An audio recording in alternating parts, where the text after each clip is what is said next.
Good morning, class second. How are you all? I hope you all are fine at your home. So, the children, as we know, due to increasing cold, the school are still closed. So, we are going to start online classes, and today we are going to read chapter number 15 from your English text, The Wolf and the Crane. So, this is the story about the wolf and the crane. So, now let's read the chapter. Once a wolf was wandering here and there in the forest in search of food. Suddenly, he found a big dead animal. He at once jumped upon it and began to eat hurriedly. The wolf was in a such haste that while eating a bone got stuck in his throat. तो एक बार एक भेड़िया जो है जंगल में, एक wolf जो जंगल में यहाँ से वहाँ घूम रहा था खाने की तलाश में, तो अचानक से क्या होता है, उसको एक बिग डेड एनिमल जो है उसको दिखाई देता है, एक मरा हुआ जानवर उसको दिखाई देता है. He ate at once upon it and began to eat हरीली. वो उसके ऊपर एकदम से उसके ऊपर जंप करता है और उसको जल्दी जल्दी खाने लगता है. वुल्फ को अपने उस मरे हुए जानवर को खाने की इतनी जल्दी होती है कि जब वो उस जानवर को खा रहा होता है तो अचानक से एक हड्डी जो है उसके गले में फंस जाती है. The wolf tried hard to bring the bone out but failed miserably. तो यानी कि जो वुल्फ तो था उस हड्डी को निकालने की बहुत कोशिश करता है, लेकिन वो इसमें नाकामयाब हो जाता है और बहुत ज़्यादा वो दुखी हो जाता है. The greedy wolf even tried to swallow the bone to continue eating but didn't succeed. वो उस बोन को निगलने की भी कोशिश करता है. स्वेलो मीन्स निगलने की उसको कोशिश करता है, लेकिन लगातार उसको निगलने की कोशिश करता है जब वो मांस को खा रहा होता है, लेकिन इसमें भी उसको सक्सीड नहीं मिलती है, सफलता नहीं मिलती है. At last he went to the crane that lived by the river. फिर आखिर में जो है वो एक क्रेन के पास जाता है जो नदी के पास रहता था. The wolf said to the crane, a bone has got stuck in my throat while eating. Please extract it out with the help of your long neck and beak.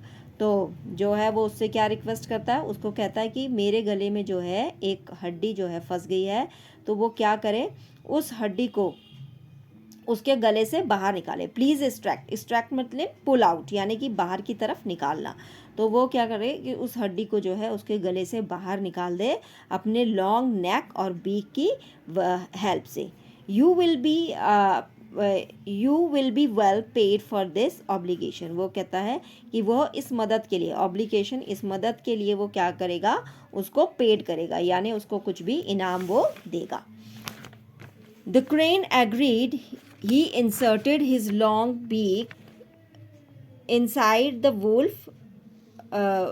inside the wide open mouth of the wolf. तो वो जो है crane जो है इस बात के लिए सहमत हो जाता है, एग्री हो जाता है, और वो इंसर्टेड मतलब पुट डाउन, यानी कि उसके गले में जो है वो अपनी बीक को जो है उसके बड़े चौड़े खुले हुए मुंह में अपनी बीक को क्रेन जो है वो अपनी बीक को डालता है. The cranes long neck help him in reaching down the throat and pulling the bone out. और जो क्रेन की जो लंबी जो नेक होती है वो इस काम में उसको क्या करती है, हेल्प करती है कि वह वुल्फ के गले में नीचे तक पहुंच पाता है और उसके गले में वो फंसी हुई हड्डी को वो बाहर खींचने में सफलता उसको मिल जाती है. After accomplishing the work successfully the crane said, now पे फॉर माई सर्विस. अब वो क्या कहता है, यानी कि after accomplishing, accomplishing means complete होना, यानी कि उसके काम ख़त्म होने के बाद, सफलतापूर्वक उसके काम को ख़त्म होने के बाद जब क्रेन उससे कहता है, द क्रेन सेड, क्रेन कहता है नाउ पे फॉर माई सर्विस. अब वो कहता है मेरी सर्विस के लिए आप मुझे क्या करें, मुझे कुछ पे करें. The cunning wolf laughed. अब जो वुल्फ था वो कैसा था, बहुत ज़्यादा चालाक था, धूर्त था, तो वो उसके लिए हंसने लगता है. Ha ha ha, payment for your service, you should thank me for allowing you to bring out your head safely from the mouth. तो वो कहता है, वो इस बात पे हंसता है और उसको कहता है कि पेमेंट फॉर योर सर्विस, क्या मैं आपको आपकी सर्विस के लिए पेमेंट करूँगा, बल्कि तुम्हें तो मुझे थैंक कहना चाहिए कि मैंने तुम्हें अपने मुंह से वापस जिंदा बाहर आने दिया. तो the wolf was very wicked. So what is the moral of the story, we should not believe the promise of a wicked fellow. तो हमें कभी भी धूर्त लोगों के प्रॉमिस पर कभी भी विश्वास नहीं करना चाहिए. So here the book work of this chapter. So you have to do this work in your book. So now let's tick the correct option. Here three options and you have to tick the correct one. The wolf was very thirsty, hungry, intelligent. The wolf was very hungry. The option B is correct. The crane lived by the river, village, sea. The correct option is river. The dash helped the wolf to pull the bone out. Who helped the wolf? Lion, swallow, or crane. The crane is the right option. Option C is the correct. So you have to tick correct and write here. The cunning wolf laughed, cried, or danced. The option A is correct. So you have to tick laughed and write it here. Now tick the correct and cross the wrong one.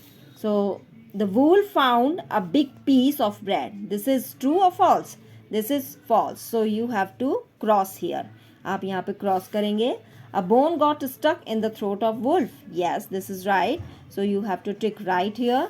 The crane did not agree to help the wolf. No, this is wrong. So you have to cross here.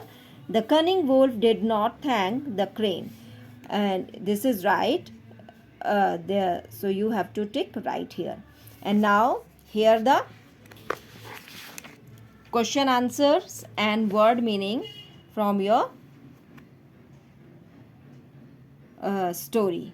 So you have to do this work in your English text notebook. So I will send this work and you have to write down this English text notebook. So here the word meaning, these are the question answer, and here the make sentences.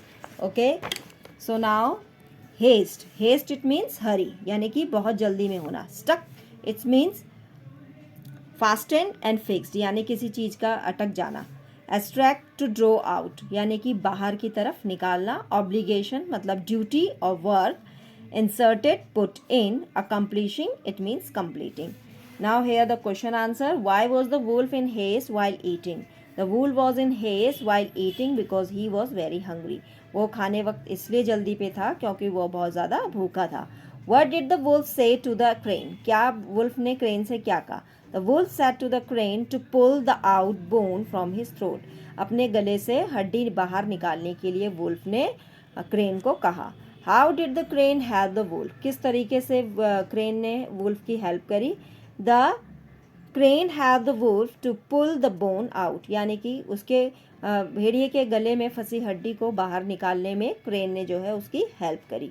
What did you learn by this story? आपने इस story से क्या सीखा? We learned by this story that we should not believe the promise of the wicked fellow. कभी भी धूर्त लोगों के, धूर्त साथियों के प्रॉमिस पर कभी भी हमें विश्वास नहीं करना चाहिए. And here the make sentences: haste, hungry, stuck, and abstract. So you have to write down these make sentence in your English text notebook. So that's all for today, and thank you. Now stay home, stay safe. Thank you.